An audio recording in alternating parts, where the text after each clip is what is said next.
Então, senta que lá vem fofoca, né? Que é o quadro que vocês gostam. Vocês estão mandando mensagens e escrevendo também, né, nos comentários, que eu tive vários relacionamentos com pessoas narcisistas, que eu só atraio narcisistas para minha vida. Então, eu quero esclarecer duas coisas aqui. Uma é que você não deve fazer isso quando você sabe que uma pessoa se relacionou com um narcisista, porque ninguém atrai nada, tá? A pessoa não tem uma força sombria que atrai pessoas que a querem fazer sofrer. Isso não existe, tá certo? Infelizmente, essas pessoas estão aí ao nosso redor, elas chegam e se a pessoa não tem experiência para perceber os sinais, infelizmente, ela vai cair na pegadinha do love bombing e vai se relacionar com uma pessoa narcisista, certo? Mas então, começando as fofocas. Eu não tive vários relacionamentos narcisistas, vamos lá. Eu tive 2 relacionamentos narcisistas. Um começou quando eu tinha só 19 anos. E eu sequer imaginava o que era isso, gente. Eu já tenho 50, eu tinha 19. Pensem, tem muito tempo isso. Foi na década de 90. E olhando hoje para trás, ele tinha todos os sinais, inclusive o love bombing. Aquele início maravilhoso, era um homem. Hoje eu não sei como é, mas era um homem muito bonito, que se encaixava perfeitamente na minha fantasia, né? E ele chegou chegando. Flores, surpresas, sabe? Aquela delicadeza toda e ao mesmo tempo aquela intensidade. A gente passou a se ver praticamente todos os dias. E o que acontece? O primeiro sinal foi esse, mas foi até bem sutil se a gente comparar com o segundo sinal, que teria sido motivo suficiente para eu nunca mais olhar para ele na vida. Mas ainda assim eu voltei a namorar com ele. O que ele fez? Nós namoramos durante 1 ano. A mãe dele não gostava de mim. O pai dele me adorava. Ao final de 1 ano, eu descobri que ele, durante esse ano, namorou comigo e com a mulher que ele dizia que era a ex-namorada dele. Então ele mantinha as duas. Para a mãe dele, a outra era a namorada e eu era uma amiga. Para o pai, eu era a namorada e a outra era a ex que não o deixava em paz. Não foi bacana, porque eu peguei os dois juntos. Foi uma briga gigante. Briga essa, que no final das contas me culparam por provocar, digamos assim, toda a família dele. Inclusive, ninguém queria que nós voltássemos, porque eu tinha sido, assim, vamos dizer, relativamente agressiva. Com ele, no caso, né? Eu peguei os dois juntos. Vocês podem imaginar que uma menina, na época, então, eu estava com 20 anos, que tinha acabado de perder a irmã, não deve ter reagido bem a essa experiência. Passamos 6 ou 7 meses separados. No início, exatamente porque eu tinha uma dependência afetiva dele muito grande, porque tinha acabado de perder a minha irmã, perdão, de forma abrupta, eu ainda o procurei. Depois, então, eu estava envolvida no iniciozinho já de uma outra paquera, eu vou dizer assim, porque não era um relacionamento, era uma paquerinha lá no lugar onde eu trabalhava, onde eu estava estagiando. Já no finalzinho, já do 6º para o 7º mês, e foi quando ele voltou e voltou com tudo que vocês podem imaginar. Voltou com força total. Então, nós voltamos a namorar e passamos esse tempo todo juntos, construímos inclusive um lar, uma família, né? E ao final do relacionamento, quando eu não aguentava mais, eu fui cursar psicologia já nesse final, 2 anos antes de terminar meu relacionamento. E a psicologia me ajudou a enxergar muitas coisas erradas ali. Só que eu ainda não sabia que eram situações de violência que eu vivia. Eu não tinha esse conhecimento, eu só sabia que coisas estranhas aconteciam no meu relacionamento, entende? Então, quando eu comecei a cursar psicologia, meu próprio psicanalista, e algum tempo depois o psicanalista do meu filho, os dois disseram a mesma coisa, que eu já fui cursar psicologia para conseguir terminar o meu casamento, porque aquela pessoa com quem eu estava casada, apesar de ter uma família toda de profissionais da saúde mental, não suportava profissionais da saúde mental.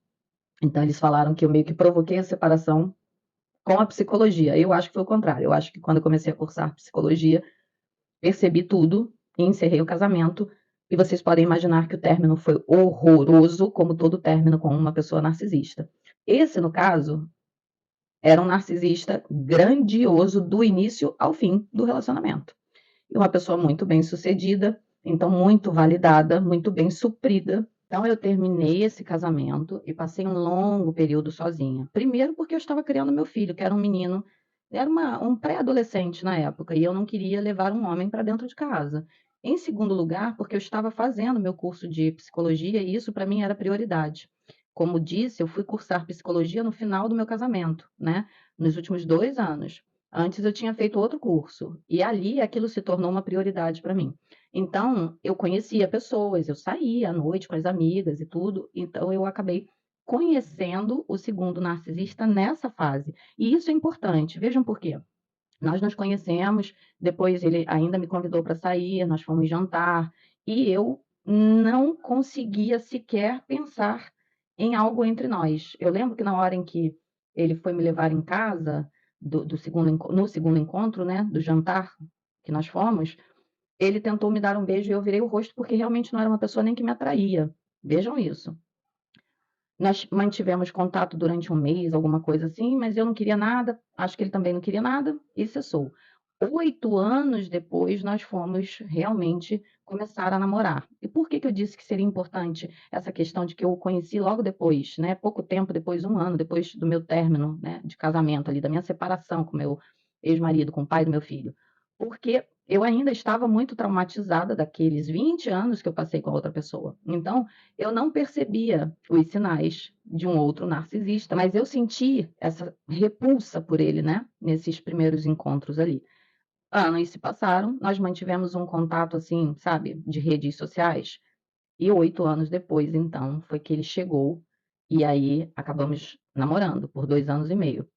Só que o primeiro era um narcisista grandioso e o segundo era um narcisista oculto. Eu tinha que ter um de cada, que era para conseguir realmente identificar todos os sinais do grupinho, né?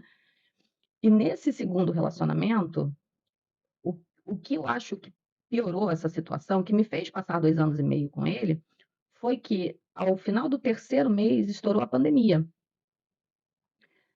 Eu estava no auge, praticando esporte, jogando beach tênis, estava malhando, estava feliz, meu consultório, estava toda boba. Ele chegou no final do terceiro mês, com a pandemia, ele praticamente veio morar comigo. Ele vinha para minha casa na quinta-feira, às vezes na sexta, e ia embora na segunda-feira. Então, o que eu acho interessante nessa história é que, primeiro, se não tivesse a pandemia aparecido ali no meio do caminho, muito provavelmente o relacionamento não teria durado tanto tempo, porque eu tinha percebido 2 sinais estranhos antes da pandemia, que num outro vídeo eu vou contar para vocês. Só que, como aconteceu a pandemia e nós passamos ali uns 20 dias praticamente sem nos encontrarmos, ali no início, quando a gente não podia sair de casa de jeito nenhum, quando nós tivemos então, né, a liberdade de nos encontrarmos de novo, a coisa meio que grudou. E ele passou a vir para minha casa. Eu tinha um cachorrinho pequeno, então eu não podia deixar meu cachorro sozinho. Então, praticamente, ele vinha para minha casa sempre às quintas-feiras e ia embora nas segundas. Só que, já no final do primeiro ano, nós tivemos um grande problema, um problema muito sério, que foi quando ele me chamou de maluca e não para mim. Quer dizer, para mim. Ele me chamou de maluca para a filha, só que ele escreveu isso por mensagem e ele mandou para mim, entre aspas, assim, enganado, achando que estava mandando para a filha. Vamos lá, não era, né? Ele fez de propósito para eu ler, obviamente. Só que aí nós tivemos uma grande briga e eu terminei com ele. E passamos, acho que 2 meses separados. E aí veio, né, aquele momento do hoovering, de me captar de volta para dentro do relacionamento, com juras, né, promessas de mudança, com pedidos de desculpas, aquela situação toda. Então, naquele primeiro momento, eu aceitei, nós tivemos um relacionamento bem conturbado, só que no meio do caminho desse relacionamento eu comecei a atender vítimas de violência doméstica.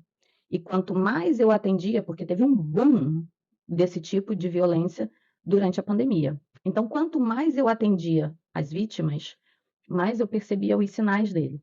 Então, foi muito rápido depois que eu comecei a atender as vítimas, porque eu já sabia que tinha alguma coisa errada ali. Eu já percebia alguns comportamentos infantilizados dele. Infantilizados de verdade.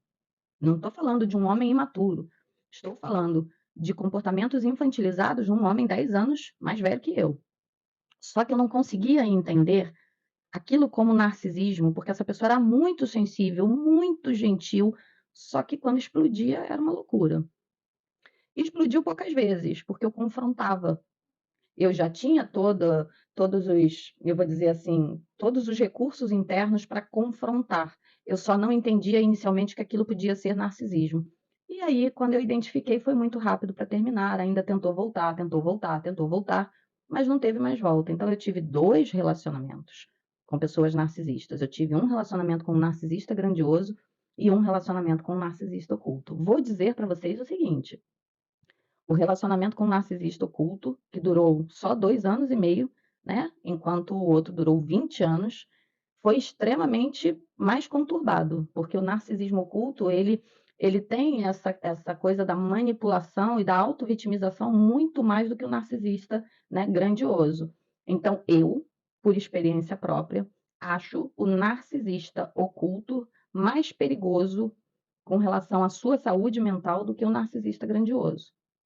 Porque o narcisista oculto, ele vai minando as suas resistências. É como se ele fosse cavando o chão por onde você pisa e forrando com uma folhinha de papel. Então você vai pisando e afundando, pisando e afundando. O caso, né? No caso do narcisista grandioso, não. Eu falo e você obedece, entendeu? No caso do narcisista oculto, tem toda uma autovitimização, tem toda uma manipulação para que você faça aquilo que eles querem, para que eles passem a controlar você, seus pensamentos e suas ações, certo? Eu vou continuar falando sobre isso porque eu acho que vai ajudá-los. E a gente se vê no próximo vídeo, porque está muito barulhento aqui e eu vou terminar o vídeo por aqui, tá bom? Beijos, tchau, tchau.